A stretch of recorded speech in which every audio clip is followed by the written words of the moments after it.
നിങ്ങളുടെ ഇഷ്ട പരമ്പരകൾ എക്സ്ക്ലൂസീവായി സൺ നെക്സ്റ്റ് ആപ്പിലൂടെ തികച്ചും ഫ്രീ ആയി ഇപ്പോഴേ ആപ്പ് ഡൗൺലോഡ് ചെയ്യൂ.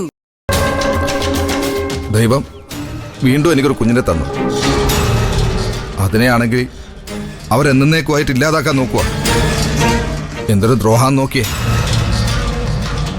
അവരെ മാത്രം കുറ്റം പറയാൻ പറ്റുമോ? വിനിയേട്ടനും കുറെ ദ്രോഹം അവരോട് കാണിച്ചില്ലേ?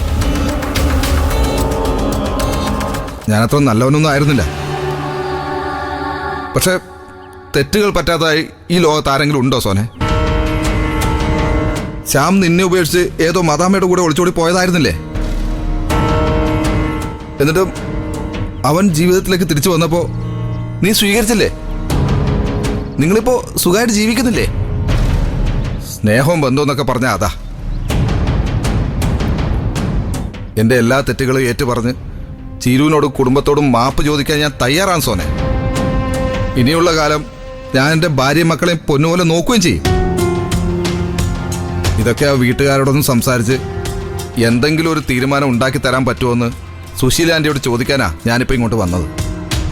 എന്ത് ചെയ്യാനാ? വിനേട്ടം വന്ന സമയം ശരിയായില്ല. വേറൊരു ദിവസം അമ്മയുണ്ടെന്ന് വിളിച്ചു വെച്ചിട്ട് വന്നാൽ മതി. ഉടുപ്പിയിൽ നിന്ന് അമ്മ എപ്പോൾ തിരിച്ചു വരുമെന്നാ സോനെ? ഉടുപ്പിയിലല്ല, അമ്മ ഗുരുവായൂർക്കാ പോയത്. ഓ ആ ഗുരുവായൂർ. രണ്ടിടത്തും കൃഷ്ണനാണല്ലോ, അതുകൊണ്ട് മാറിപ്പോയതാ. അല്ല, ഗുരുവായൂർ അടുത്തല്ലേ? ഇന്ന് തന്നെ തിരിച്ചു വരുമായിരിക്കും അല്ലേ? ഇല്ല, നാളെ വാകചാർത്ത് തൊഴുത് കാടാമ്പുഴ ദേവീക്ഷേത്രത്തിൽ കൂടി തൊഴുതേ അമ്മ മടങ്ങും. ഓ, നാളെ രാത്രിയെങ്കിലും ആവും അമ്മ എത്താൻ. ആണോ? എന്നാ പിന്നെ ഞാൻ നാളെ കഴിഞ്ഞ് വരാം. എന്നാ പിന്നെ ഞാൻ ഇറങ്ങട്ടെ. ശരി.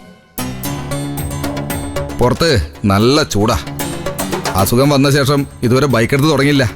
ഇനിയൊന്ന് ശ്രമിച്ചു നോക്കണം. ശരി.